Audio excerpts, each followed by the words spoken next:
Hey,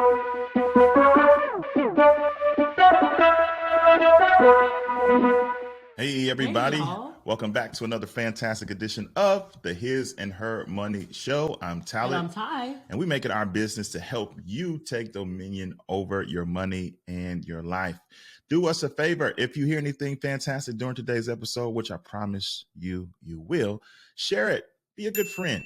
Text it to your people. Put it on your social media, and make sure you tag us at His and Her Money so that we can show you love That's right right. back. I'm excited about today's episode because it's one of the things that we're known for, and that's debt Debt-free freedom. stories. Debt-free stories, right? Super excited. Yeah, I so always love to today learn how people got out of debt. we got a fantastic couple on tap today to talk about their journey, because you know what? The journey to debt freedom is not easy, but we do these episodes so that you can know that it's doable, Doable. it's possible, it can be done. That's right. And so we bring you stories from different angles, different dynamics, different pathways to get there, just so you can know that no matter what path you want to take, you just got to get on course. You got to get things done. We're going to be talking with Tony and Brittany Ingram, and they are here to share how they were able to become debt free. So get your pen, get your paper, get your notes app open so that you can take some good notes and some jewels to add to your story as well. So let's not delay this any further. Let's get Tony and Brittany on so they can share their incredible story with us. Hey, Hey Tony. y'all. Hey, Brittany. Welcome to the His and Her Money Show. Hi, guys. Hey, y'all, what's going on? Man, we're excited to have you guys on. It's something we've been trying to do for a little bit, and we're finally Yes. able to make this happen. We're excited to hear and learn more about who you all are and all that you've been through, because we got a lot of people in the audience that are wondering, how do I become debt free? And so we're excited that you're able to come on and give some insight and wisdom on how you all were able to make it happen for yourselves.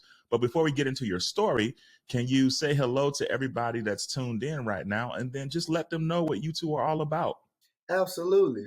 My name is Tony from Fort Worth, Texas, and this is my beautiful wife, Brittany. We've been married for 8.5 years now, coming up on 9. And I'm an officer in the Navy, been in the Navy for 11.5 years. And we have two beautiful daughters. They're 8 and 2, and we are actually expecting our third child. Going to have a son here in September, so very excited about that. Yes. Congrats. Congratulations. Oh my That is gosh. We incredible. have 2 girls and a boy, but our We boy do. was the oldest. He's the Yeah, first one. reversed. Oh my gosh. Thank Congrats. you. Thank That's you. what's up, Thank man. And for the record, they are not in this country right now. They are in Japan, y'all. In Japan. Yes. Wow. Okay, yeah, we've been living in Japan for about 8 months now, and this is actually our second time living here. We used to live here from 2013 to 2015, and we loved it so much we wanted to come back. So it's just beautiful over here, very peaceful, and we're just trying to see this world. God made this big old world, and we want to try to explore as much as we can. For sure. Well, take us back to originally how you guys started to get out of debt. Like, what happened? Was there a conversation? Was there something that happened that caused you all to say, you know what, we need to get out of debt? Go back and tell us how you originally started.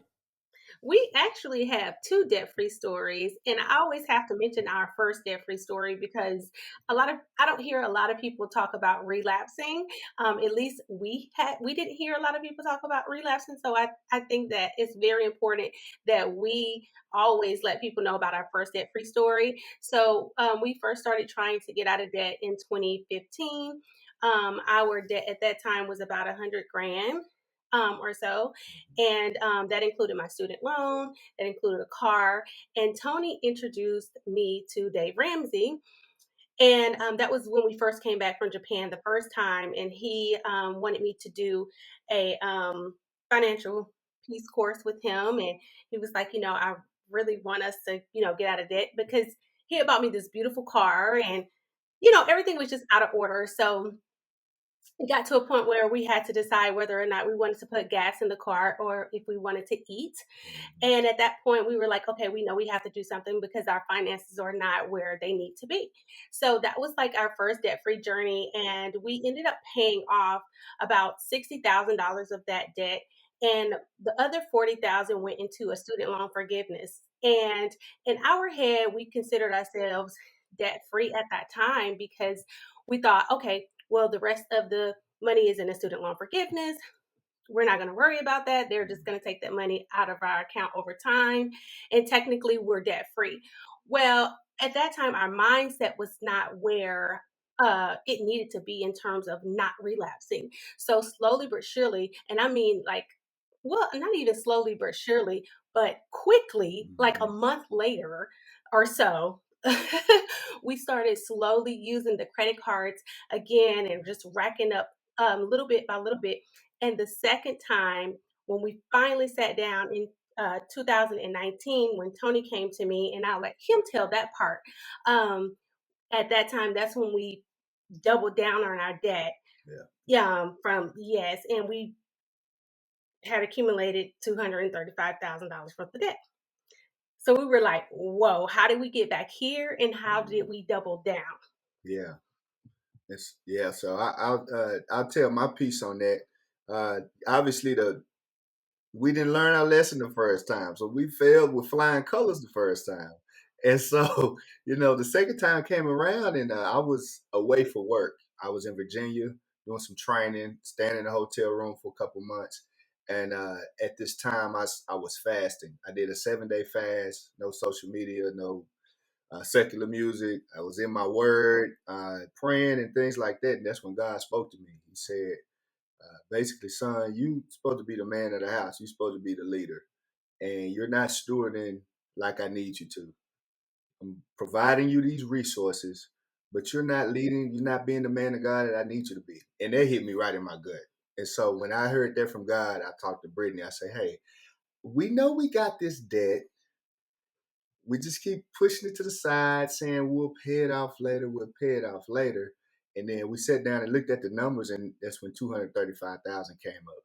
And then at that point, it was like, okay, we got to get our house in order, because if God is going to continue to bless us, we got to get out of our own way. And we was in our own way. Yes. And that's how the second debt-free journey started. And that was July 2019. So I have a question. So 235,000. I know $40,000 of that was student loans. Was the remainder of that credit card, or did you all go back and get a car loan? What was the remainder of the debt? Yes, we went back and got another car, and the credit cards. We ended up renewing our vows in Aruba in 2018. So half of that vow renewal was on credit cards. We had a 401k loan. We had an IRS bill. We bought a brand new home in California. So we got the front yard done, the backyard done with like palm trees and fruit trees. So we had construction loans. I mean, we just went big. Yeah. Wait, in California too. Yeah. So I want to go to what a term they like to use out there is the messy middle, because we talked about you started off with debt-free journey number 1, and then you went on a fast and realized, hey, I'm blowing this as the head of the household, and you all looked at the numbers, and debt-free journey number 2 started. But I want to go in that middle. What changed? Because it's a slippery slope. You all read the books. You all went to the classes. You all probably had envelopes and budget meetings. Read the Bible. And then read the Bible. And then you're like, we did it. We got out of the debt except for this loan that's in a student forgiveness program, which will eventually go away. But then something happened where you all got re-comfortable with debt. You just articulated all the different types. And you said it was just a month later. It started with us pulling our credit card back out. Next thing you know, we got fruit trees in the backyard, right? So talk about, because this is gonna help a lot of people realize just how slippery of a slope it can be. So take us back to that middle piece. Like, what was going on in you all's mind that made you all re-comfortable with getting the credit card out, with the new car, a new house, trees, and all that. Talk about that mentality at that point in your life, how you got there. Yeah, so that's a really good question. That middle part, a lot of that had to do with, as we basically went back and reflected, a lot of that had to do with the behavior piece. And I guess FOMO.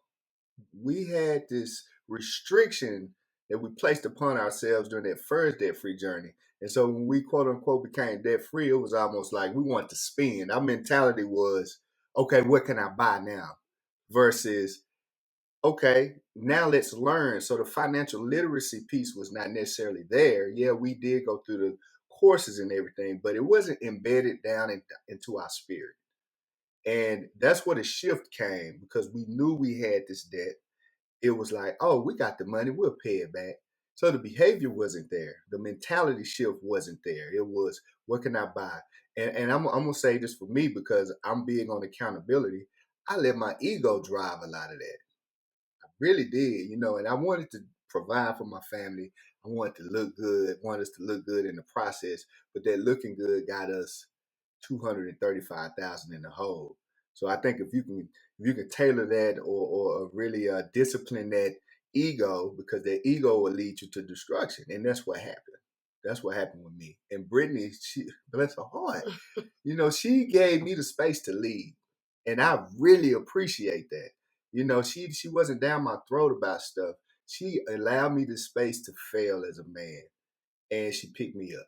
And so that was one of the coolest things as I reflect, that middle piece. And she was like, Tony, you got to give yourself some grace, because I beat myself up a lot about that.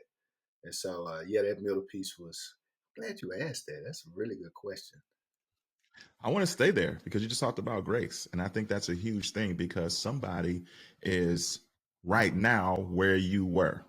They had some debt, maybe, tried to do some things differently and made some progress, but slipped backwards. And now they're looking at the fact that they slipped backwards, but they're right at that place where you just said that you were. I was beating myself up a lot for it. And fortunately, you had your wife to help you kind of get back up off the mat. How difficult was that? Because not only were you realizing that, man, we slipped up, we went backwards, but then when you did the math, it like doubled. Like that could be a knockout blow for somebody to say, you know what, forget it. I just messed up too bad. It is what it is. Now, you all decided that it wasn't going to stay that way. But what was the key to that? Because somebody could just want to just totally give up after they, like you said, failed the first time, but you all didn't. What was the key for you all to get back into the fight? Well, for me, I knew that I had to encourage Tony along the way, because I truly, truly trust Tony as the leader, as the head of the household. I knew that every decision that he was making, that we were making together, it wasn't to intentionally drive us into the hole. I knew that every decision, financial decision, everything he purchased for us, everything we bought together, it was out of benefiting our family. So in my heart, I knew that he was doing the best that he could do. And I believed that. I knew he wasn't trying to ruin our family. He wasn't like gambling. He wasn't staying out all night. So those are some of the things that gave me comfort, that, I'm seeing my husband do the best he can. And he is doing such, in his eyes, he's doing a great job. And he was doing a great job in my eyes too. But I knew that financially we were not where we intended to be. We knew we had a goal and what we wanted to do, and we were not there. But I guess at that time, I just knew I had to encourage Tony in order for us to get to where we needed to be. I needed him to be strong. I needed him to step into his rightful place as the leader. And he needed me to encourage him and pump him up and give him strength and give him grace. And let him know, like, hey, I'm with you. And I know that you didn't do this on purpose. We didn't do this on purpose. I mean, everything that we did and everything that we purchased was for the benefit of our family. But, we just didn't do it the right way. So we have to forgive ourselves for that in order to move forward. And you have to know that, because if you don't know that and you're not in that mindset, we can't move forward together. Yeah. Brittany, tell us how did the conversation go when Tony called you and told you what the Lord told him and what you all needed to do? How did you respond? What were you thinking? On the show, we have a lot of couples that listen, and sometimes when that one spouse comes to the other spouse, they're like, "Wait a minute, all my fun is about to end. What are you talking about?" And then we have some that are like, "Oh, I'm with you. Let's get on board." Talk about your initial emotions and what you were feeling and what you were thinking, and how did you respond to Tony? To be honest with you, I was already ready. Mentally, I already knew that we were not in the best place financially in terms of our debt goes. I was ready. So when Tony called me like, "Hey, this is what we're going to do," I basically was like, thank you, God, let's go. So I was already on go. So I think, it just took Tony to come around on his own. And when Tony's ready to do something, it's like nothing can stop him. And that's just basically what it was. It was like me waiting for him to just, you know, get back in the game, basically. You bring up a good point. And so, for some of you couples that may be listening, maybe you just need to have that initial conversation. Your spouse may already be there, exhausted, tired of where you are financially, and maybe it just takes you to respond or you to actually say something to your spouse. Say, hey, why don't we look at our debt? Why don't we look at our finances? So, you bring up a very good point in that you were already exhausted. You were already tired. So, when Tony came to you, you were ready. You were like, oh, yeah, I'm in. I'm curious also, Brittany, because what you just said is the definition of some people listening. They're ready, their spouse is not. So prior to Tony going on the fast and hearing from God and then calling you, Can we just say how fasting is so important? Go ahead. I just want to say that I think it's so important every single time when you fast, and I told you this too, and you and I encounter this, the Lord will speak. He'll give you instructions. And sometimes we think that it's just spiritual, but it's also natural. Like he literally spoke to Tony and said, hey, you have to be the man over your household and let's get your finances in order. Facts. So I just want to talk about that. Facts. So everybody fast. Let's go on a fast. Because that's when God speaks and you get the instructions that you need for your next. A lot of you all are sitting in a place of just a bunch of question marks swirling over your head, like, and you feel like you got 3 doors that you could go in and you're not sure which door, you're just confused. Well, a good way to get unconfused about your next move, your next step, is to go on a fast and just ask the Lord to speak to you and guide your steps. I promise you, listening to the Lord will get you where you need to be every single time. So, Brittany, no, you're good. You're good. I'm curious about that interim period where you were ready, Tony was not. That could be a frustrating place to live mentally, emotionally. And there might be a spouse or two listening that's in that place. They're waiting. How did you wait well? Yeah, how come you didn't say anything to Tony? Wow, that is a good question. Oh gosh. Okay. I would definitely say that one of the things that helped me, I guess, wait well is just the trust that I had in Tony. I knew ultimately we were not going to just, the rug was not going to just completely come off and under us. Like, so I just trusted him. I guess the trust that I have in him and in God to provide for us just allowed me to withstand that period. And I'm not gonna lie, I enjoyed the time myself. I enjoyed it. I closed my eyes as well. It was like being on a roller coaster. Like, oh, we're going down. All right, hands up, everybody, hands up. Whoa, we're going down together. And I just enjoyed the ride. In the back of my head is where the fear was, is where the concern was. And I honestly buried it, knowing that this is not going to take us out. At the end of the day, we're going to be okay. And I know that Tony is not going to have us sleeping under a bridge, and we'll be fine. But I think honestly, what helped me, if I have to say so, and I know that this is not probably the most popular opinion, but it was kind of fun. That's real. That's a real opinion. That's real. No, a lot of people, they're enjoying the process, but like you said, the stuff. But in the back of your mind, like, this is not getting us anywhere. We're gonna have to pay for this. But I love buying things. I love the vacation. I love the trips. I love the new cars. But in the back of my mind, I know that this is not right. This is not going to get me to my future. That's a real thing. So that's real. Yeah, absolutely. So let's talk about the process. Once, Tony, you went to Brittany, you told her what the Lord told you. What was your next step? Like, what was the next following step that you all took right after that phone call? Sell the car.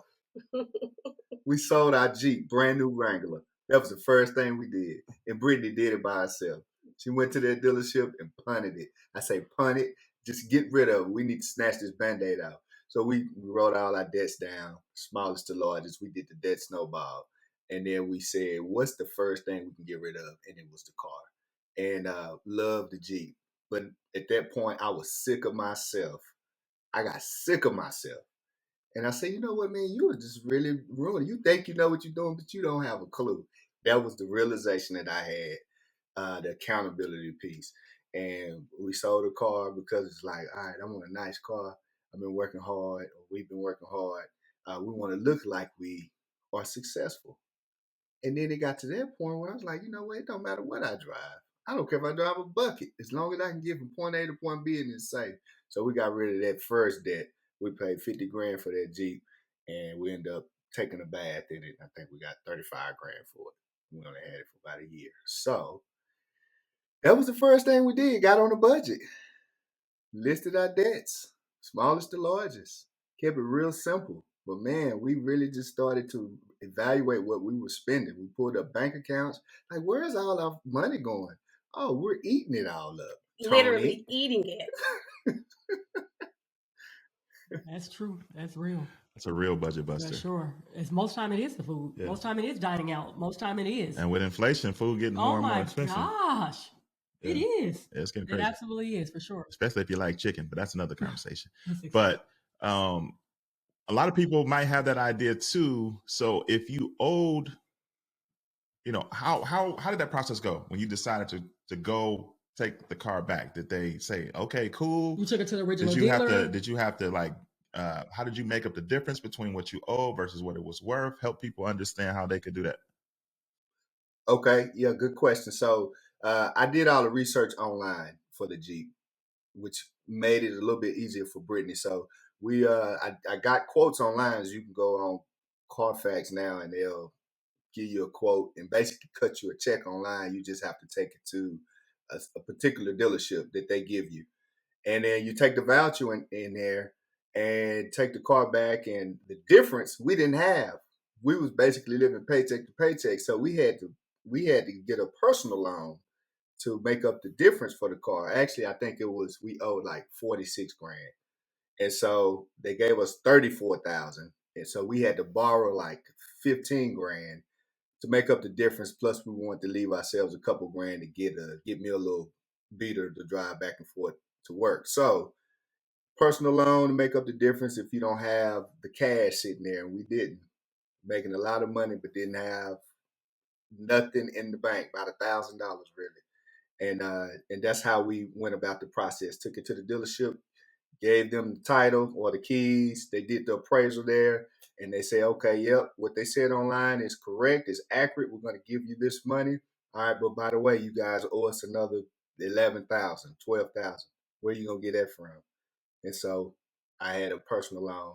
Brittany took it up there and paid the difference. And that's how we got out of that car. So we end up incurring another debt, but it was way smaller. And so we just added that into. You're playing chess. Mm-hmm. Yep. Good.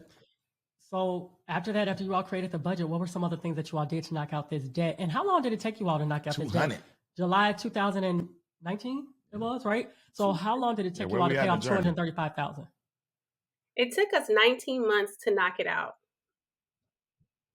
That's crazy. Okay, details. Wait a minute. Let me pull out my calculator. Hold on. Wow. Wait a minute. That's amazing. 235 in 19 months. So walk us through the process. You all turned in the vehicle. So that was a $46,000, right? So then talk about how did you all knock out this amount of money in such a short period of time? Basically, we did the live on one paycheck and put the other paycheck towards debt. So at that time, I had gotten a really good job working for a television show. I am a former professional makeup artist. So I used to do makeup on set, television and film. And I got a job right in August of 2019 to do a show that paid really well. And pretty much everything that I made, plus extra from Tony's salary, we put toward the debt, and we lived off of one income. That's like the short, sweet of how we ended up paying it off in 19 months. Very aggressive. Every bonus, income tax, if we got that back, we was throwing the kitchen sink at it. Like we sold stuff at the crib, everything. Yes. And the good thing is we were still tithing. So we were still getting these blessings. We were getting unexpected checks in the mail. We ended up selling our home in California, actually, because Tony, we got orders to come back to Japan. So the house was not initially, that was not included into our debt. That was not included into the 235,000. So by us selling the home, we were able to make a little bit from the house and just really sweep the rest of the debt away in March of 2021. That's awesome. Wow. We teach here at His and Her Money about the two income trap. And we tell couples all the time, don't buy a home, don't buy vehicles based off of two incomes. If you can, try to live off of one. If you can, some can't, and that's understandable. Legal and General America is the leader in low-cost term life insurance. For nearly 70 years, Legal and General America has been providing financial protection to over 1.3 million families and businesses. LGA makes understanding and applying for life insurance easy. You can get a free quote by simply going to hisandhermoney.com/LGA. Take the other paycheck, maybe live off of 60%, 70%. You don't got to live off 100% Correct. of both Right. checks. So talk about how that felt. How did that feel? You know, Brittany, you were getting these checks in, and now you're able to throw them at the debt, and you all are able to live off of Tony's income. It was really, really hard, honestly, because I was making the most amount of money I had ever made in my career. This is like my dream job, basically, and I'm basically paying it all in debt. It was tough in the beginning, and then once we started to see the number go down, it just fired me up. It was just like, okay, I couldn't wait for the next paycheck to come. We was looking for the extra income to come in so that we can get this number down. So we just became obsessed with this number and just really throwing thousands of dollars at this. And we were proud of ourselves during the process, but initially it really hurt, because I'm like, man, I'm working really hard because I was pregnant with our second daughter. So I was driving about 72 miles one way to go to work. So sometimes I would sleep over in Los Angeles just so I could go back to set within a few hours. So it was a huge sacrifice for us. And a lot of people was looking at us like, why are you guys doing this? Like, you are like about to pop and you are on set with this baby. You live 70 something miles away, but we knew what we wanted to do, and we had already calculated basically in our heads, like, hey, if we grind hard now and throw everything at it, this is when we can be debt free. And we just continue to focus on that date and that number. We knew the sooner we get out of debt, the better off we'll be. Yeah. We were not trying to Freedom. Yes, freedom. We were not trying to, draw this out any longer. How tough was it to block out the noise? You were riding good, you were living good, you was looking good, and then you said, let's pump the brakes. Let's sell this Jeep. Now we're about to sell this house. I was riding in the Wrangler, now I'm riding in the Beater. I'm driving and pregnant, 72 miles away. And there's probably a lot of people in your ears, and there's probably a lot of people on your timeline whose life is looking like yours used to look.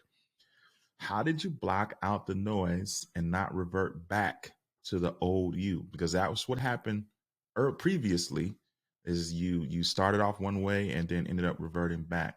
This time that was not the case. What was the difference? How did you keep the white noise blocked out? Yeah. Great question for sure. I think how we blocked it out this time is we just said enough is enough.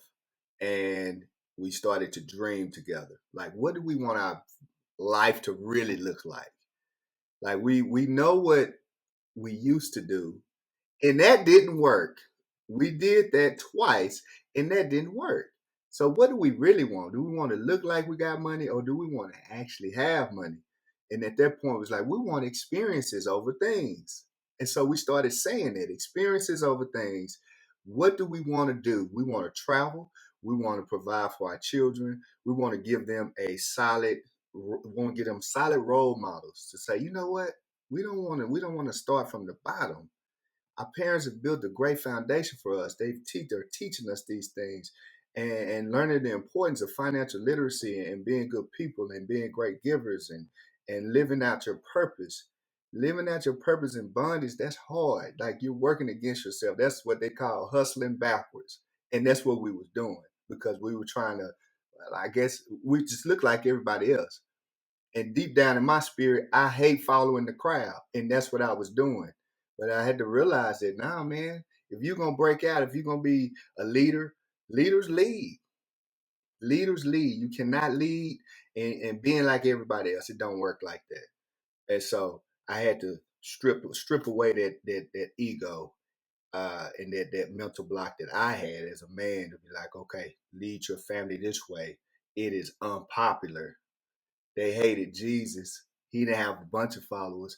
But what makes you think you're any different? If you're trying to follow him, then you need to be able to operate in that manner to try to emulate as much as possible. You're not going to be that, but still, you're going to have to like really break out and be a great leader, man. Do the best you can. And it's not going to be following the crowd. And that's what we were doing.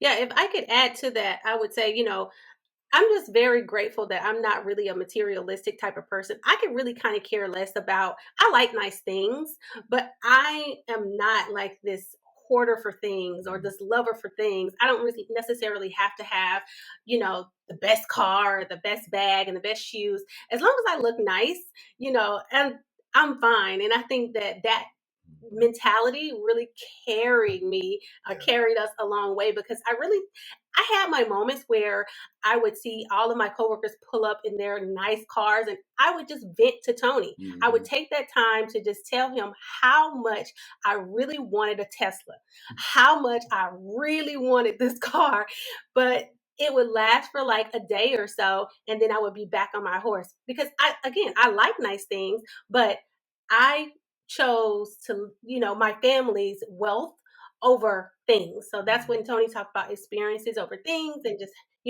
having a solid foundation for our children over things. Yeah, I'm sitting here like I'm tripping because it's like one thing to try to adjust life in a traditional setting. Like you driving to Hollywood every day. You driving, you seeing all this stuff, you seeing people wearing this and that and certain mentalities, like literal Hollywood mentalities, you have to block that out too. So man, shout out to y'all, man, for being able to stand your ground, dream together, not give up on the dream and stay focused. Now take us to that moment. Wait a minute, I got a question. Oh, okay. My question is, you all talked about still giving and giving tithes and your offering, which we feel is so important. No matter if you have debt or wealth, whatever, you should give. Did you all also save money along the way? Did you all have an emergency fund when you all started getting out of debt? And did you all also incorporate savings?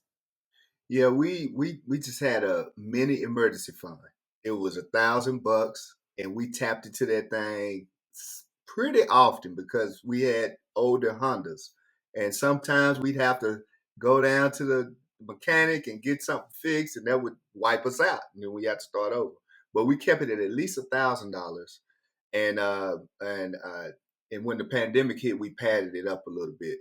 But other than that, yeah, we did the emergency fund and we kept that. We did not like invest. We stopped all of our investments while we were getting out of debt because we really wanted to focus on the one thing. And we knew the faster, the more resources we could put at this debt, the more fires we could slay at this dragon, the faster we can get out. And so that was our mentality going in. And I know that, there are several different ways of doing it, but that's how we did it. And I would like to say, the fact that we were getting out of debt during the start of the pandemic, well, right in the middle of the pandemic, we were getting out of debt. It helped us because nobody was going anywhere. Nobody was doing anything. I had just had our second child. So I was, in this phase where I wasn't working. I was on maternity leave. So that kind of helped us out a lot, honestly. We were not spending money. And I was on deployment. Yeah. I was on a 10-month deployment, so I couldn't spend any money in the middle of the ocean. We weren't going on any port visits because they were canceled because of COVID. We were just sitting in the Fifth Fleet over in the Strait of Hormuz, just turning circles. So we were saving a lot of money doing that. And so that helped out a ton. It was a blessing in disguise for us. Yeah. Wow. Take us to that moment where you sent in your last debt payment? A lot of people are wondering, what does it feel like, that moment to know that you are officially done with this debt?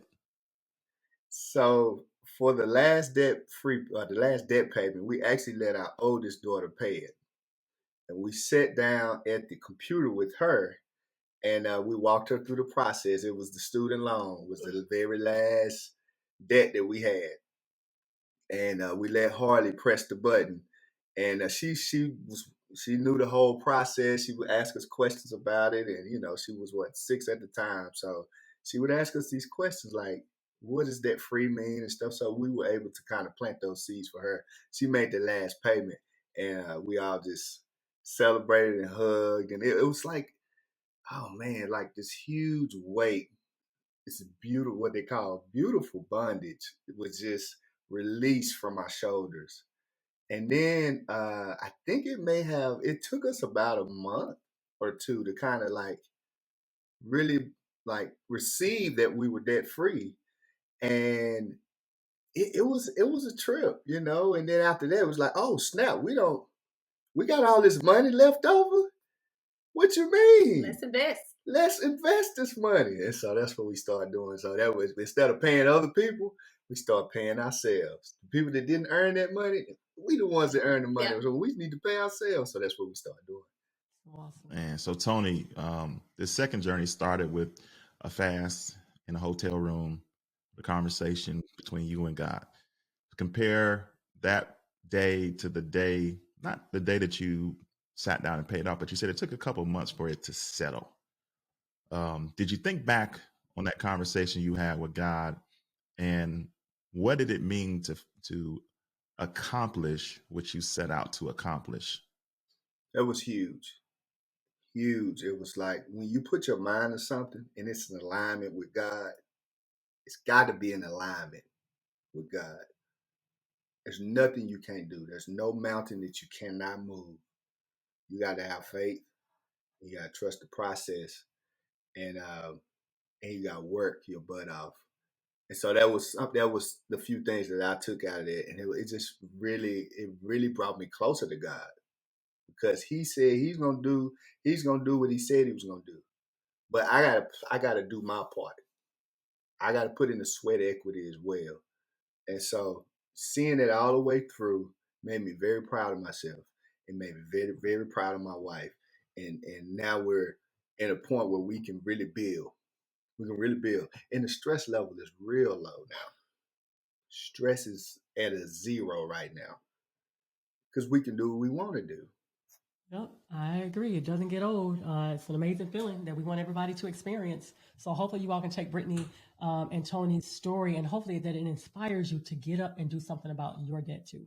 So if there's somebody listening right now who is wondering if they can do what you all have done, do they have what it takes to get out of debt? They're not sure. What would you tell them if you had a chance to talk to them? I think I could speak for Brittany and myself. Yes. Absolutely, you can do all things through Christ who strengthens you. Let me just say that, because that's a scripture that we say daily with our daughters. And just really taking control of your life, because there's so many distractions out there that are just pulling you left, right, backwards, forward. Once you realize that you have power, because God made us to be powerful. He didn't make us to be weak. He wants us to be powerful. When you can take control of that, there's nothing that you can't do. For one, you got to block out the white noise that we talked about. Really set your goals. What do you want to do? What do you want your life to look like? What do you want your marriage to look like? And just really be intentional about that. That intentionality will get you way further than going out trying to be like everybody else. And because things might look good, don't mean it's good for you. So intentionality, set your goals, be relentless, be kind to yourself, and just continue to strive for your greatness and really dream together. That's what's up. That's what's up. Mm-hmm. So do us a favor. Let everybody know how they can keep up with you guys on the internet as you guys continue to share your story and your wisdom. You guys can follow us at Ingram Muscle on Instagram. And we also have a website, www.ingramuscle.com. www.ingrammuscle.com. Also on Facebook at Ingram Muscle and Twitter at Ingram_Muscle. And we started a YouTube page about a year ago, and that is also at Ingram Muscle. Awesome. We'll be sure to have everything linked in the show notes of this episode. If you're listening to the podcast, if you're watching us on YouTube, look right under the video in the description box and you will see the links there as well. So Tony, Brittany, we can't say thank you enough for wanting to be willing to be transparent about your journey. You both, your debt-free journeys in order to help other people, man. Thank y'all so much for sharing. Yeah, thank y'all for having us. Thank and you, guys. Also, we just wanted to give y'all a shout out, man, because y'all have been a huge inspiration to us for the last couple of years. Huge. And like, we look at y'all like our big brother and sister, man, and we are so proud of y'all. Yes. And it is just awesome to be on this this podcast with you guys, and we are blessed to see y'all on the screen, and we watch you guys all the time. We listen to you, to your wisdom, and it's awesome to see it because Brittany and I could see us in your seat. Yeah. You know, it's very inspiring to see and listen to y'all. Like, we are very blessed and grateful that we get to share this platform with you guys. And we're so proud of you guys. Everything that you guys have done, we're so proud of you. That means a lot. Thank you. That means a lot. I'm not gonna cry. You are. But that means a lot. Let me hurry up and get this out the way because Ty is about to I'm cry. I get emotional because you know what? It's amazing to see how you inspire others. You know, that's what we're here for. Yeah. God gives us a destiny, and we have a ministry, and it's supposed to impact other people's lives. So to hear that, thank you, that means a lot. And now it's y'all turn. Y'all about to do the same with Ingram Muscle. So again, thank y'all. Thank y'all.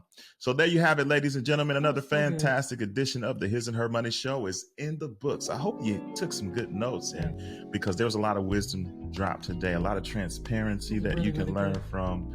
And I hope that you were just as much inspired as we were. That's right. Don't forget, share this episode. Share with your family and your friends. All right, guys. That's all we got for this time. It's been great. Until next time. Peace. Bye, y'all.